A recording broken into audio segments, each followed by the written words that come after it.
Welcome to Natural Habitat Adventures Daily Dose of Nature. Today's presentation, Who Owns Wild Alaska? Land, Law, and the Last Frontier, is brought to you by NatHab Expedition Leader Laura Geissinger. Thank you so much for being here today, Laura. Over to you. Thank you, Brooke. Thank you all for joining me today. Frequently while I'm on tour, guests will ask me who owns the land that we're going through. To understand Alaska's vast and diverse landscape, we must explore how the Alaska Claims Settlement Act and the Alaska National Interest Lands Conservation Act reshaped who owns the land, who cares for it, and how its resources are shared, showing the ongoing effort to balance economic development, indigenous rights, and environmental protection that continues to define Alaska's lands today. So who owns Alaska?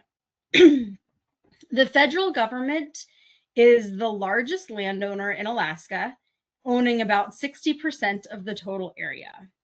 This includes national parks, wildlife refuges, national forests, military reservations, and the North Slope National Petroleum Reserve.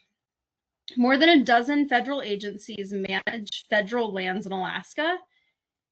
The majority of the federally owned lands have been set aside for public use. The National Park Service and Fish and Wildlife Service manage land primarily for resource protection and fish and wildlife conservation. The Forest Service and Bureau of Land Management, they manage for multiple use purposes, including timber production, fish and wildlife, recreation, water, and mining. Management of these lands is based on priorities and compatibility among various uses. And then the remaining federal lands are designated for special purposes, such as military reservations, the National Petroleum Reserve, and the U.S. Postal Service lands. The state of Alaska owns about 27% of the land mass. Alaska Native corporations own about 11%, and 1% of the state is privately owned. The land development for the private sector meets people's needs by providing places to live, work, shop, and recreate. And it also creates a tax base for cities and communities to help support public services. So to understand how we got the division of the land mass in Alaska like this, we're going to go back in time a bit.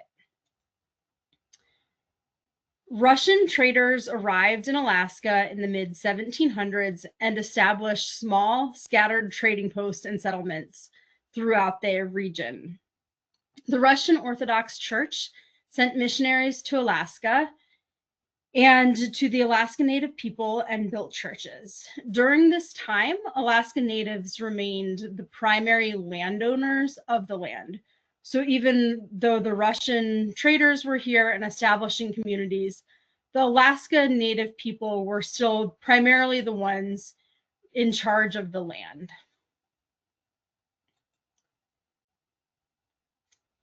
In Alaska Native cultures, land was not viewed as being owned. They lived, worked, and subsisted on the lands, and they tended to the lands, but they did not believe that it belonged to any one person. And so different groups were in different areas of the state, but they didn't see it as them owning the land. It was that they were tending the land and being stewards and caretakers of the land. And so land ownership was a new concept to them. On October 18th, 1867, Russia sold Alaska to the United States for $7.2 million, roughly 2 cents an acre. As a result, the federal government now owned the Alaska territory, which is roughly 365 million acres. The Alaska Native people were not consulted about the transaction, and no treaties were made with the Alaska Native people.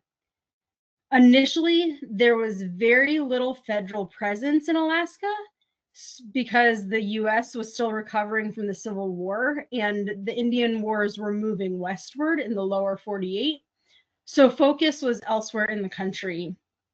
And initially, not a lot changed as far as land ownership for the Alaska Native people or land usage.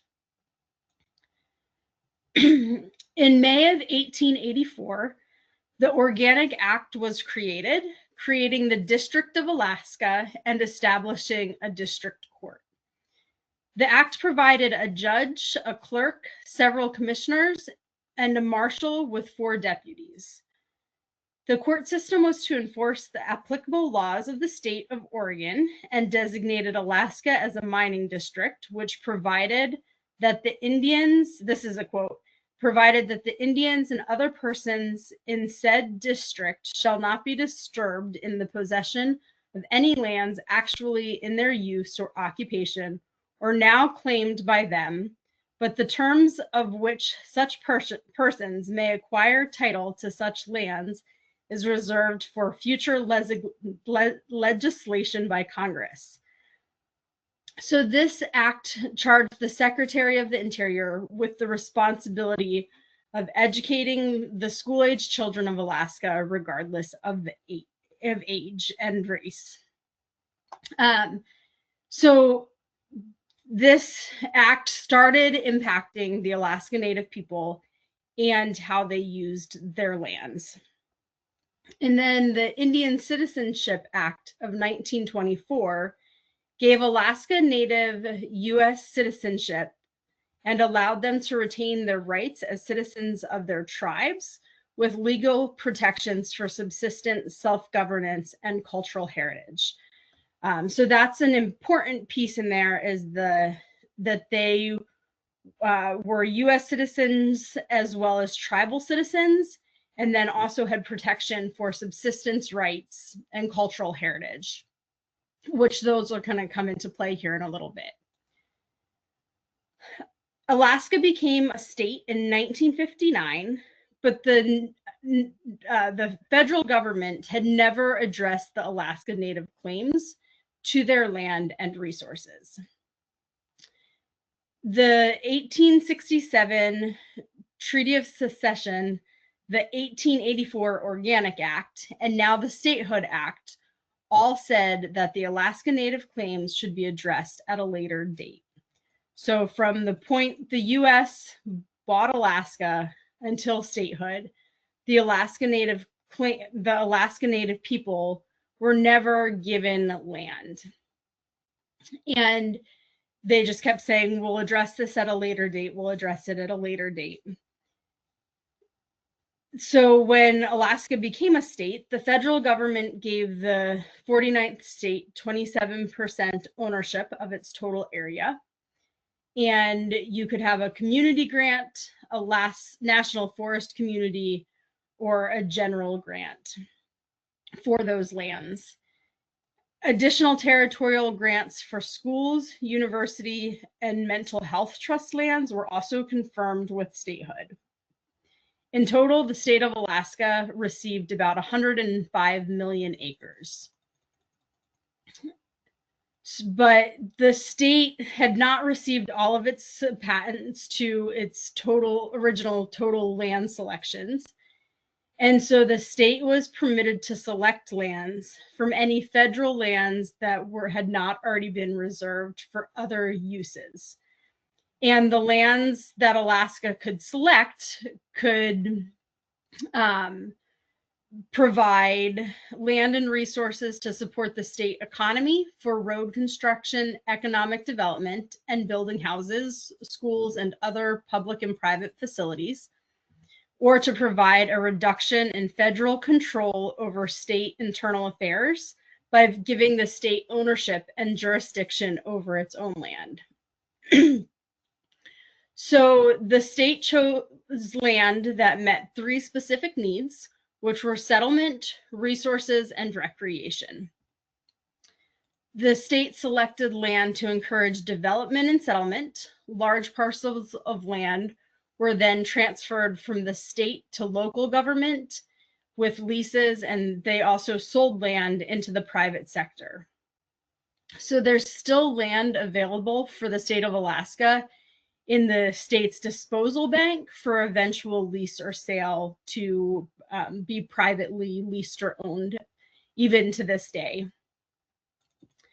The Alaskan economy is based on exploration for and the development of natural resources. Lands were selected for agriculture, forestry, commercial fisheries, mining potential, oil and gas development, and wildlife habitat.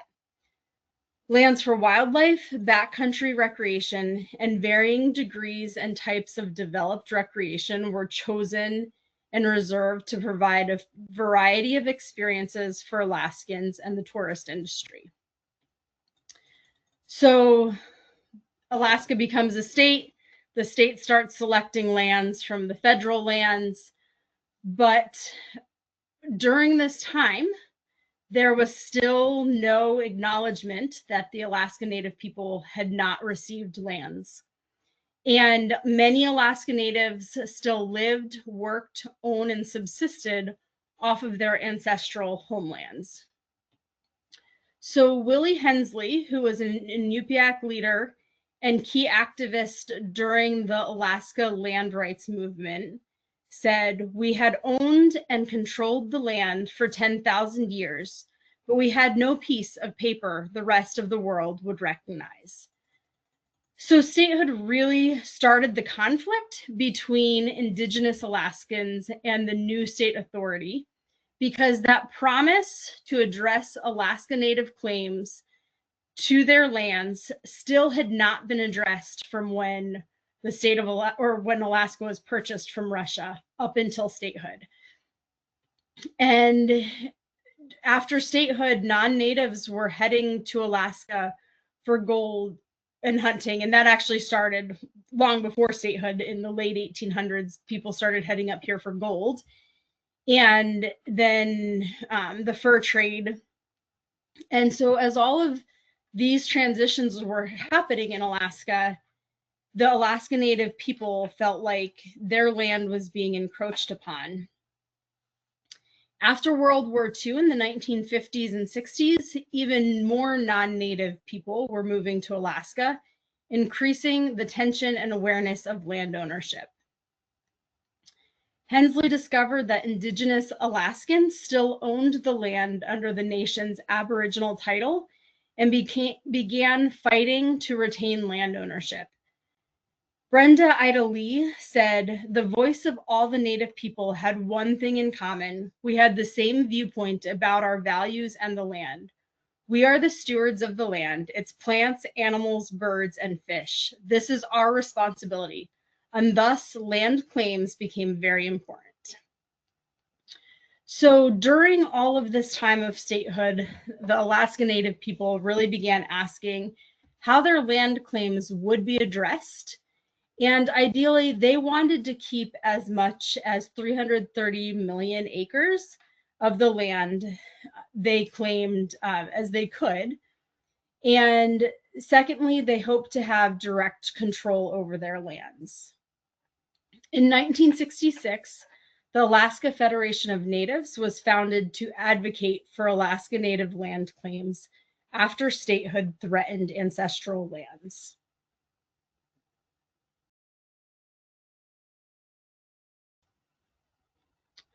So the Alaska Native people continued to lobby to have their rights recognized. This was mostly unsuccessful until 1968, when oil was discovered on the north slope of Alaska in Prudhoe Bay. The oil would need to be transported by pipeline from the north slope to a south central deepwater port across the lands that Alaska Native claimed as their own. And the oil discovery made people realize that there needed to be legal boundaries for who owned what land. The pipeline could not be built without clear land titles. And so a land freeze was put on the state land selections, stalling any major development in the state until the land claims were resolved. This made the oil companies very unhappy. And so they actually were really big proponents of getting the Alaska Native Claims Settlement Act pushed through. So for the next several years, there was a land claims battle, and the Alaska Native people were determined to have a presence in Washington, D.C., and their efforts really paid off.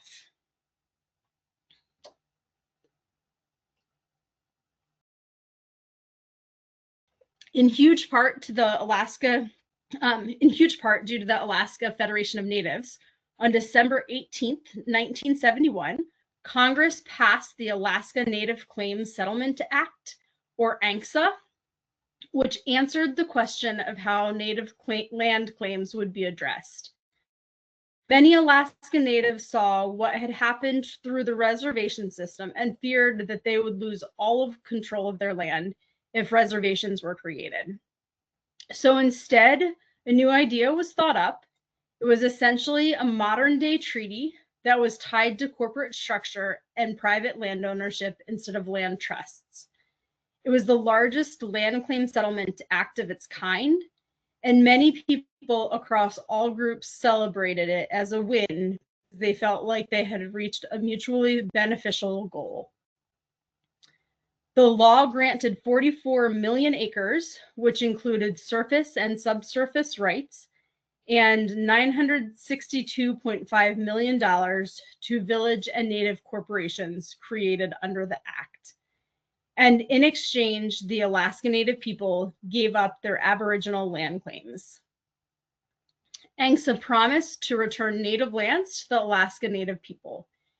It did not return all of the land, but it did return land around village areas and compensated for some of the other lands that were taken. Generally, ANCSA gave native selections priority over state land selections. In some ways, ANCSA may have been a win, but the Alaska Natives' fight for self-determination and land ownership was far from over. The signing of ANCSA was the first step in a long process of modifications and adaptations, some of which continue to this day. So Alaska Native lands are private lands that were selected from federal lands. And ANCSA mandated the creation of regional and village corporations for the disbursement of lands and money that came along with the act. So 12 regional corporations were created and shared in the selection of 16 million acres of land. The boundaries that you can see in this map did not directly represent land ownership, but did define the areas in which they could select their lands under ANCSA, and these were their traditional homeland areas. And then 224 village corporations of 25 or more people were created and shared 26 million acres.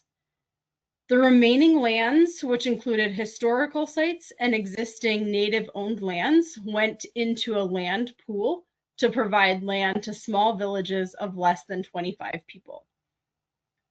Large tracts of land had already been claimed by the federal government, so the $962.5 million the corporations received was to compensate for the lands not available for selection.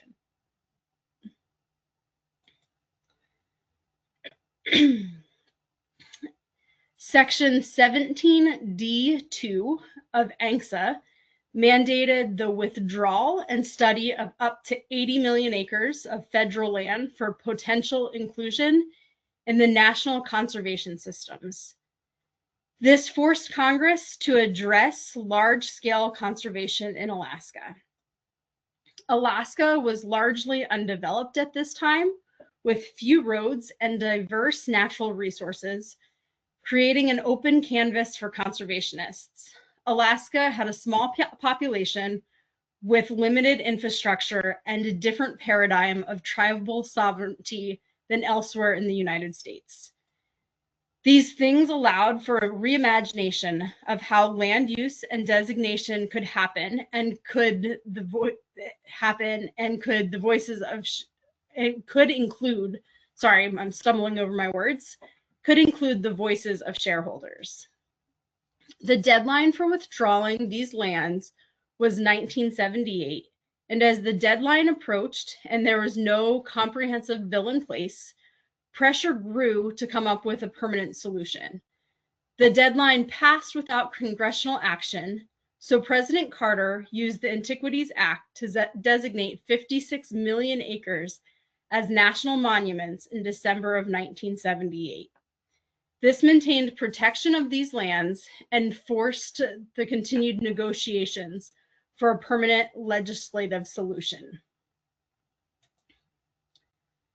The political pressure and temporary monument designations led to the passage of the Alaska National Interest Lands Conservation Act, or ANILCA, in December of 1980. This act protected over 104 million acres, building upon the areas initially identified under Section 17D2 of ANCSA, designating more land for protection than any previous legislation had, nearly doubling the size of the National Park System and National Wildlife System, and tripling the National Wilderness Preservation System. So this map shows the pre-ANILCA land management, and you can see where a lot of the Park Service and the pre-ANILCA is the dashed and lined sections, and then the current land management is the solid colors. So you can see where the Bureau of Land Management, Fish and Wildlife Service, U.S. Forest Service, and National Park Service lands all are. And part of the point of ANILCA was to protect intact ecosystems within each major ecoregion of the state and the resources within them.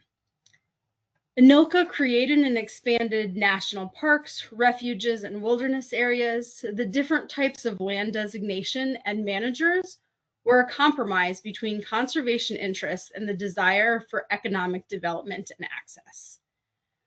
ANILCA not only set aside protected areas, it also set the standard for how conservation legislation could be conceived at a large scale, with space for a more complex relationship between protected ecosystems and the people who depended upon them.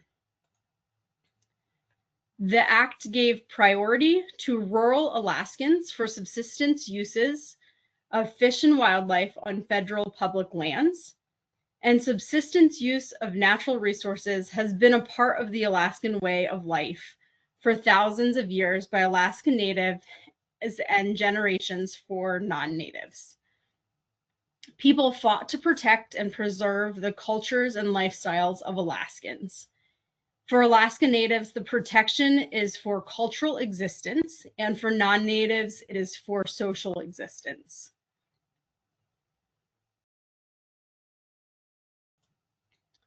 We're going to look at one specific example, and we're going to look at Denali National Park for this example.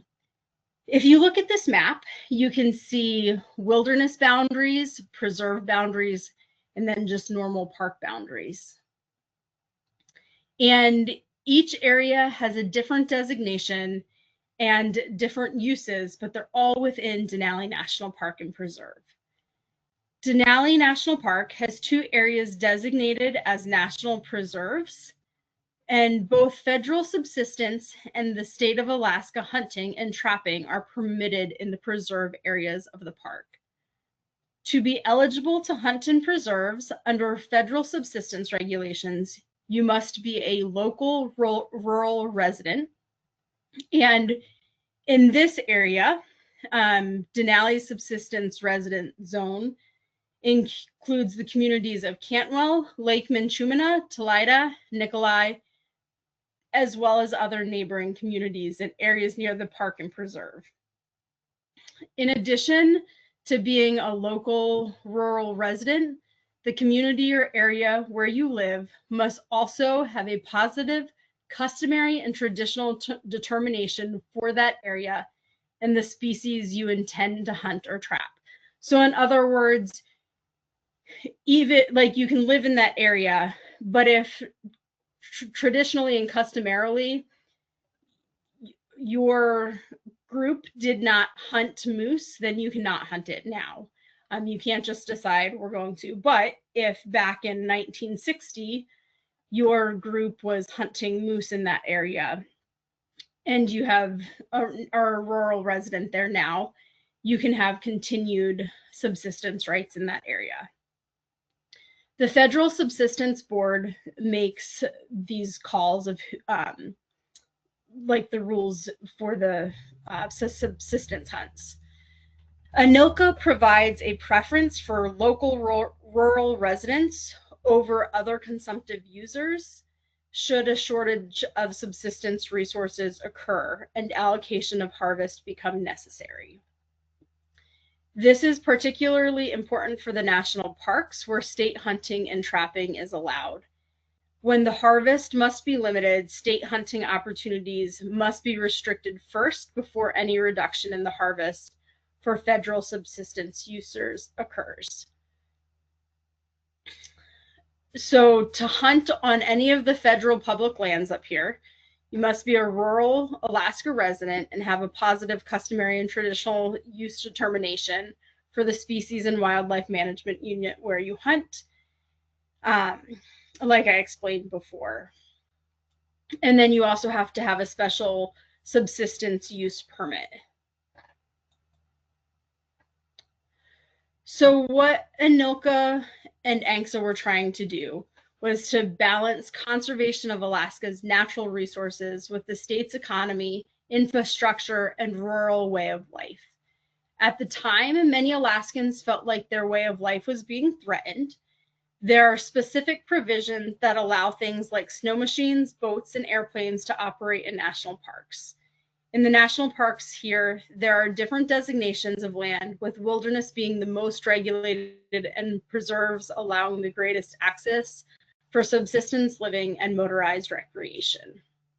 So going back to the example of Denali, within the preserves, people can go on snow machines, whereas within the wilderness boundary of the park, no motorized vehicles are allowed in there.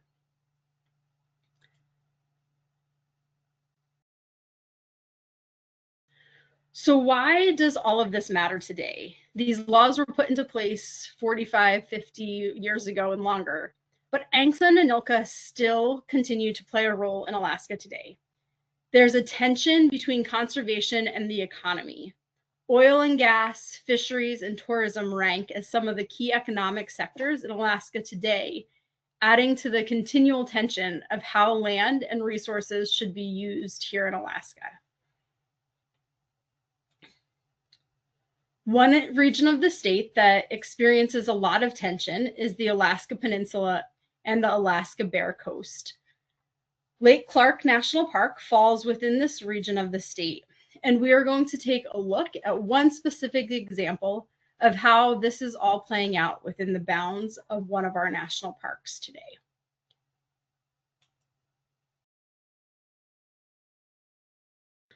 Alaska Bear Camp is on a private inholding within Lake Clark National Park. The Denali have been in this area for at least 9,000 years. They named this place Quizvena, which means place where people gather lake. Throughout history, Russian fur hunters and missionaries came, followed by Euro-American prospectors. Later, commercial salmon fishing and aviation were introduced. One common thread between all of the people who have used this land is that they lived off the land and used this land. In 1978, the land was set aside as a national monument, and in 1980, it became Lake Clark National Park and Preserve as a part of ANILCA. The mission of the park is to preserve the scenery, natural and historic objects, and wildlife while providing for public enjoyment in a way that leaves it unimpaired for future generations.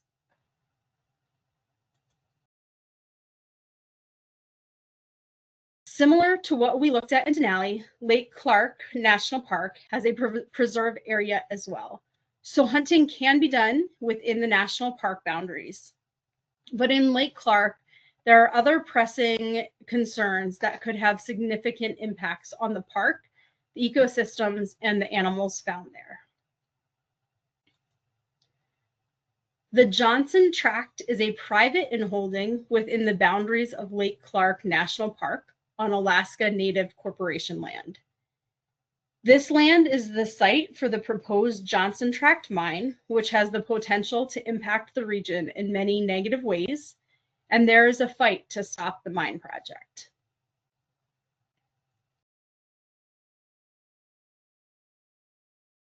This all began with the Alaska Native Claims Settlement Act. One of the corporations that was created during that time was the Cook Inlet Regional Incorporation, or CIRI. CIRI's region of the state to select their lands was around Anchorage and the neighboring Cook Inlet.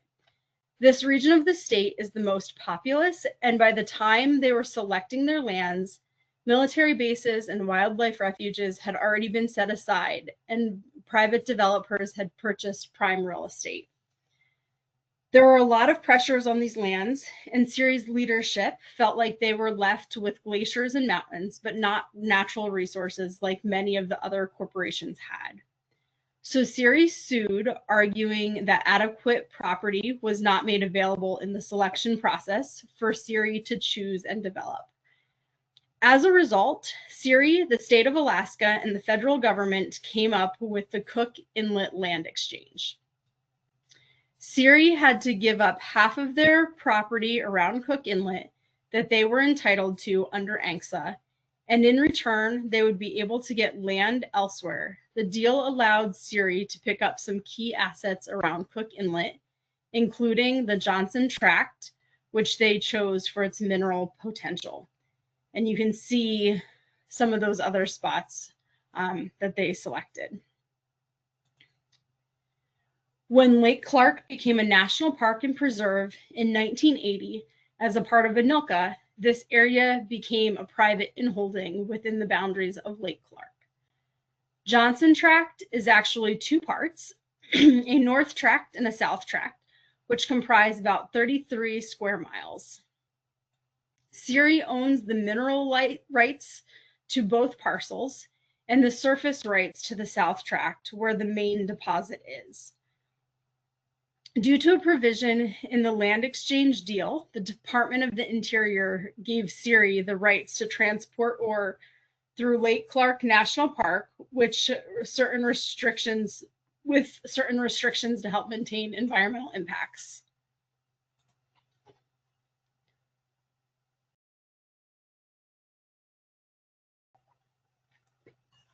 So CIRI has now leased this tract to Contango. Contango would be an underground operation mining gold, copper, and zinc. And then they would ship the raw ore to a processing facility off-site instead of putting in a mill and a waste pond on the Johnson Tract. And they say that this should help keep the construction costs lower and makes permitting easier if they follow this plan. Because Johnson Tract is relatively close to the ocean and shipping routes, it has become a very appealing mine location. And they plan to operate this mine for 7 years.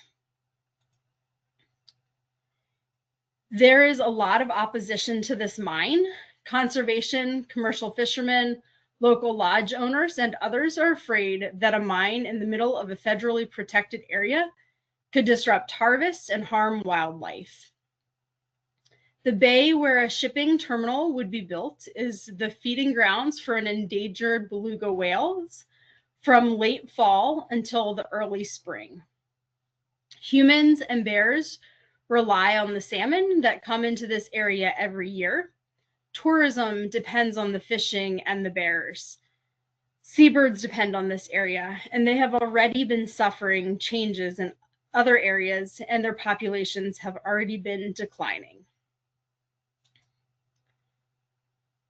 So this is an issue that impacts NatHab and our staff and our guests who come and join us at Alaska Bear Camp. Our Alaska Bear Camp is not very far away from where the Johnson Tract mine is, and it could have significant impacts on the bears we enjoy. So if you look at this map, you can see bear camp is down towards the bottom left-hand side of it. And you can see where the Johnson Tract mine is up at the center in the middle. So this is Alaska Bear Camp, and bears do not know the same boundaries as humans do, nor do fish or birds or any other wildlife. And so even though there's private inholdings within park boundaries, that doesn't dictate where the animals get to go. And in Lake Clark, they do some aerial surveys in June and do some bear counts and kind of see where these bears travel. On this map, the lower bay is Chinitna Bay, where Alaska Bear Camp is, and the upper bay is Tuxedni Bay, where the port for the Johnson Tract mine would be. This area is roughly 50 square miles, and in this region, there are about 224 brown bears and 22 black bears in June of 2025 counted in this region. And you can see by the little colorful dots on this map that those bears move around and they're traveling. And so if there is a port put up in Tuxedni Bay and mining happens on Johnson Tract mine, all those waterways that are interconnected, our salmon, our birds, our bears, other animals could all be impacted. And our guest and experience out at Alaska Bear Camp could look very different than what it looks like now. So what can you do to help? You can write your politicians. And when you write politicians, think about things like, what resources are you worried about? What animals are you worried about? Who are you worried about? And if you've been out to Bear Camp, has Bear Camp or the Bear Coast, if you were on the Ursus, has that been significant to you in your life? Were there any experiences you had there that changed you? And you can stay up to date about comment periods, and you can share your experiences and your knowledge with the people that you know. Those are all important ways that you can help. To stay up to date, you can see that web address there at wildbearcoast.org, and you can keep up to date what is happening with the Johnson Tract mine.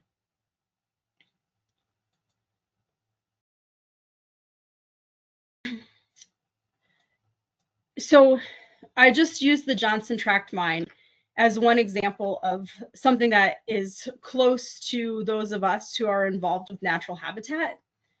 But these issues are much bigger than just this one mine. If we continue developing lands, we are continuing to add to the anthropogenic causes of climate change. However, if we conserve Alaska's lands instead of developing them, we might be able to help climate change in significant ways. Alaska's undeveloped lands act as carbon sinks, storing carbon that would otherwise go into the atmosphere.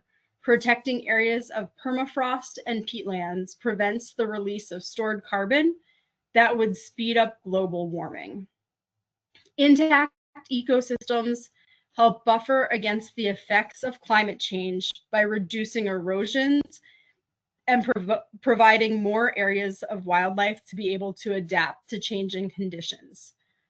Protecting these lands provides critical habitats and helps maintain biodiversity.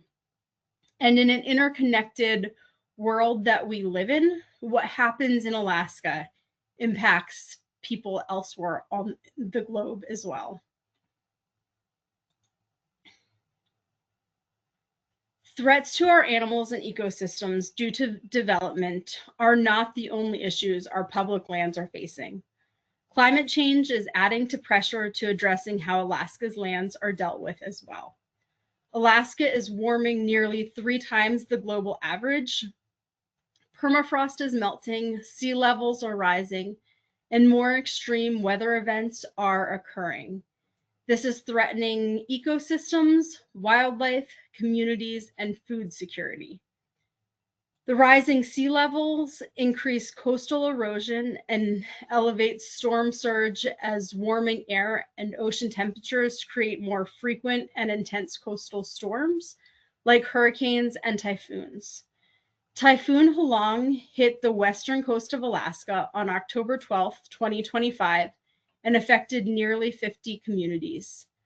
The Yukon-Kuskokwim Delta on the left and Kipnuk is on the right. And these are photos from when the typhoon came through and the after effects of it. Over 1,500 people were evacuated, and 18 villages on the outer coastal area of the YK Delta, there's at least 10 of them that will likely have to be relocated. And then that brings in issues of land ownership again. And goes back to ANCSA, the Alaska Native Claim Settlement Act, and how do we deal with when lands start disappearing? And there are still many people that are currently displaced and housed hundreds of miles from their homes and unsure of what the future holds for them. So the state and federal governments need to determine how to address lands that communities are on that are being devastated and disappearing due to our changing climate. And there are other concerns facing our public lands as well. Tourism is a huge economy in Alaska, and our landscapes are changing and becoming more unstable in areas that tourists and visitors to our state frequent. So this here is Portage Glacier in 1914.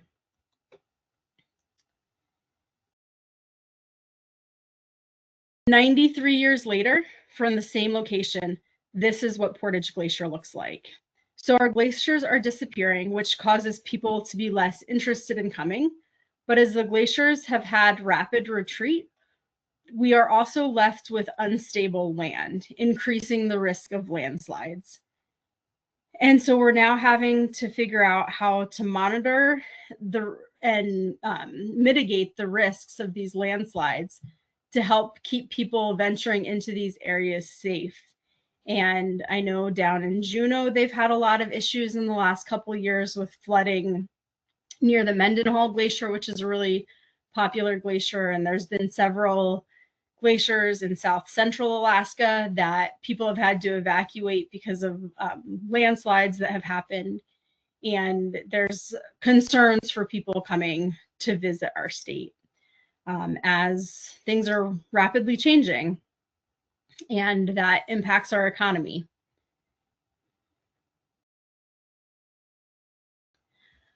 ANCSA and ANILCA were written in the 70s and 80s. Alaska has changed since that time. And just like the changes we are seeing here, these laws need to continue to be revisited and updated to continue addressing the heart of the issues. As we have learned, to understand Alaska's vast and diverse landscape, we must also understand how the Alaska Claims Settlement Act and the Alaska National Interest Lands Conservation Act reshaped who owns the land, who cares for it, and how its resources are shared, showing the ongoing effort to balance economic development, indigenous rights, and environmental protection that continue to define Alaska's lands today. And as we are hearing more and more about our public lands in the news, and as different laws are being proposed or land uses or changes to land usage and designation are being proposed, I encourage you all to follow along with those and to make your voices heard, to understand why it is important to keep our public lands intact, not only for recreation, but those impacts are much broader and go far deeper than just our enjoyment. And thank you all for joining me today. I really hope that you have enjoyed it and learned something about Alaska's lands and why we're at the place we are today and how we got here. So thank you.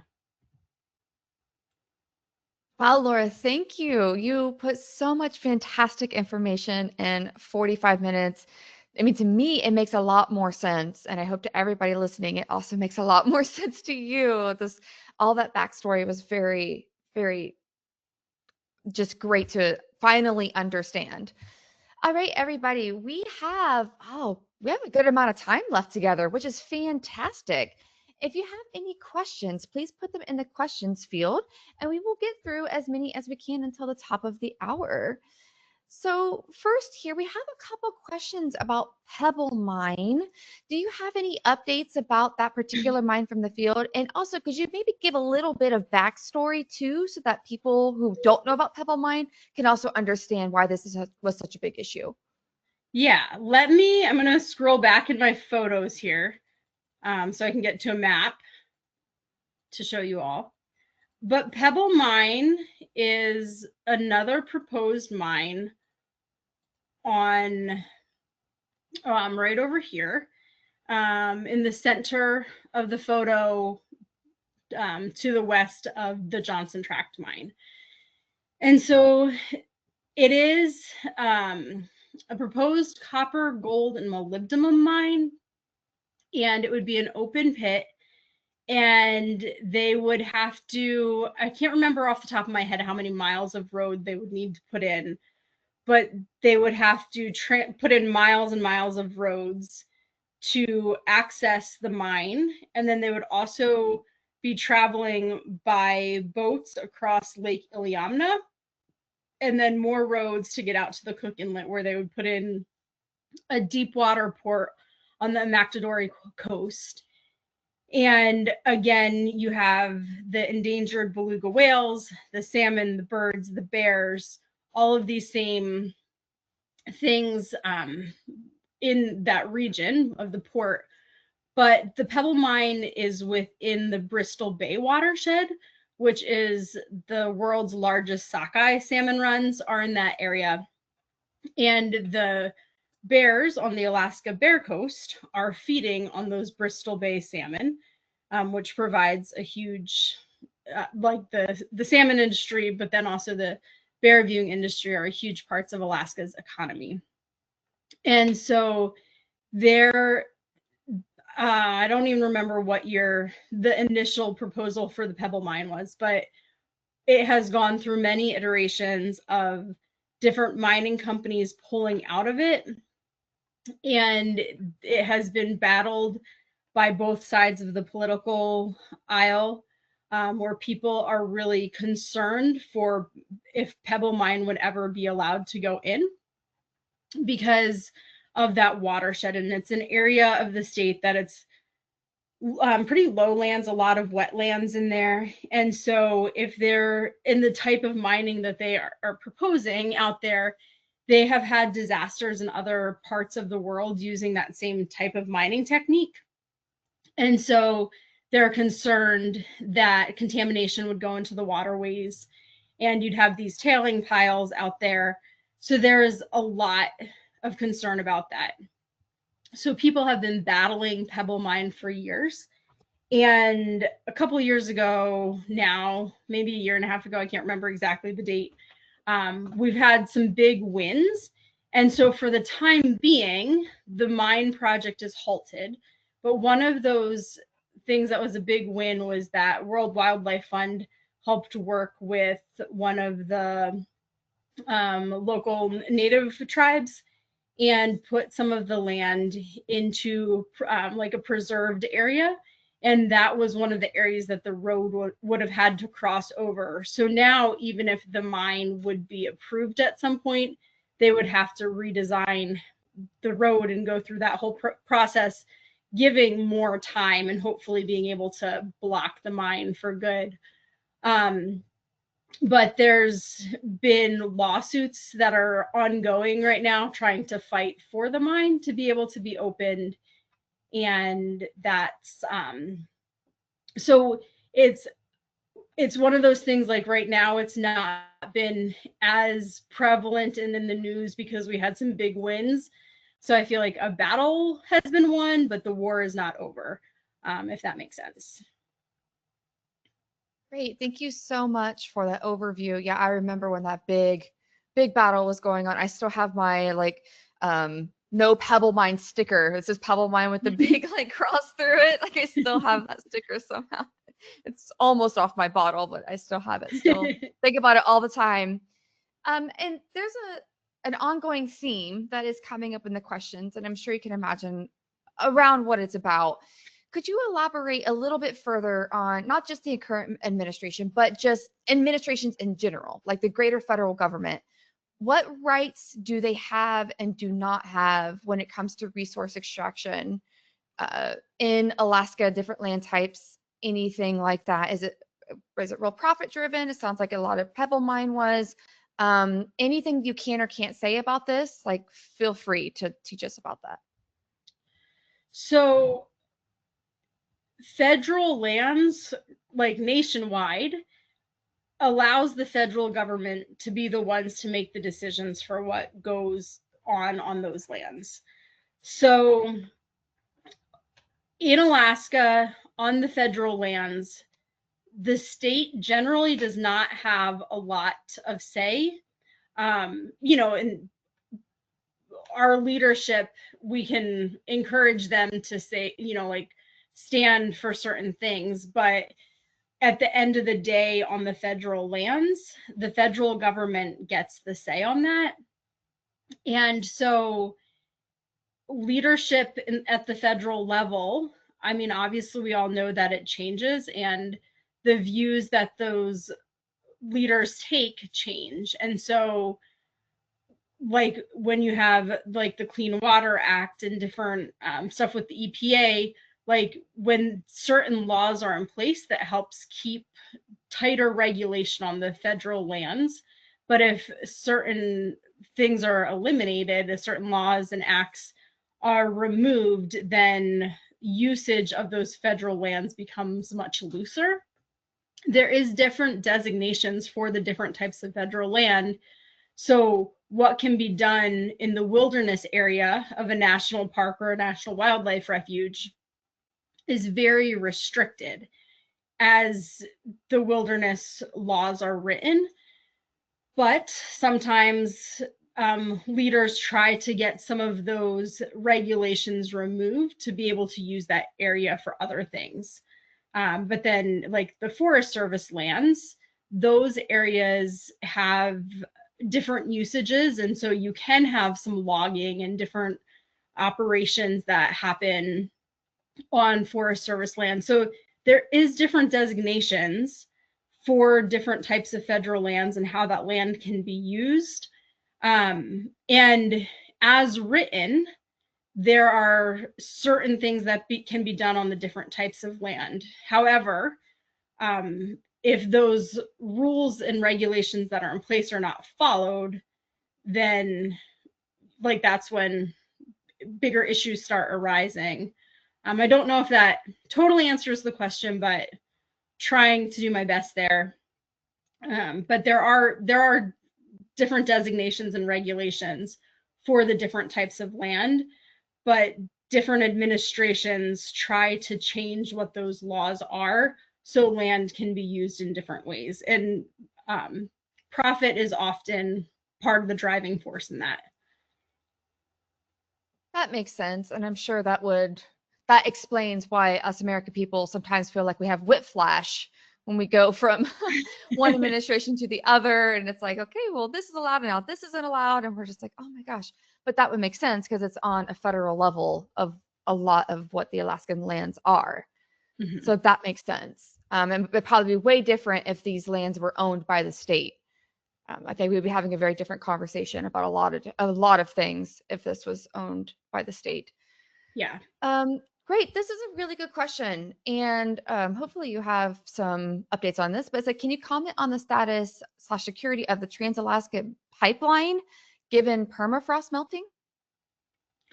So the pipeline has had a much longer life expectancy than anybody projected, but they've also had leaks across it. And I have not heard as many issues with the pipeline from permafrost melting as I have some other things. But I do suspect that over time it will be an issue. But part of the reason I think it's not a huge issue with the pipeline at this point is because when the pipeline was built, one of the engineering marvels of it was that about half the pipeline's above ground, about half of it's below ground. And so when there's permafrost, the pipeline goes above ground. When there's not permafrost, it goes below ground. But they have these little mechanisms coming off of the pipeline. I can't remember what they are called right now, that help radiate heat and keep the pipes cooler, so it's not contributing to melting the permafrost underneath it. And so that was one of the things with the permafrost in the pipeline. But I do suspect that as time continues on and more permafrost melts, we will probably see more impacts with the pipeline. But like, it's still operational. They are continuing to monitor it and fix leaks if they find them and that kind of stuff. But it's an ongoing issue for sure. Great. Thanks so much for that update. That's very interesting. Another one of those things. It's like, wow, it's just can never know about these kinds of things. That's why we're so grateful for Alaska guides to tell us straight from the field, like, this is what's going on in this state.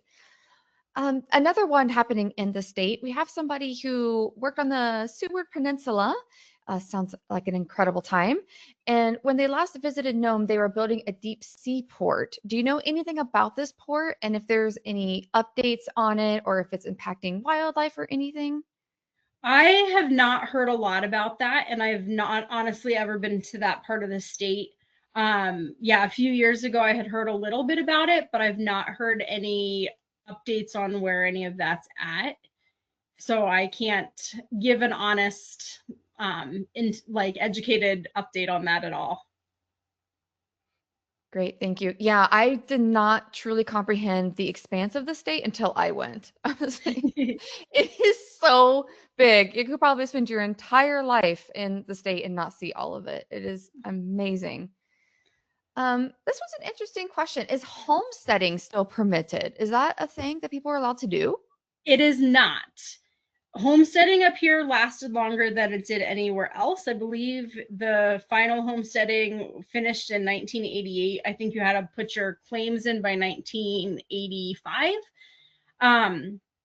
But homesteading is no longer a thing up here, but we do have land sales occasionally, which is not the same as homesteading, but sometimes people get them confused because they'll see that you can get land for super cheap in some crazy remote part of Alaska, but there are stipulations on that land often, similar to what homesteading was, where you had to like improve the land or put a building on it in so many years.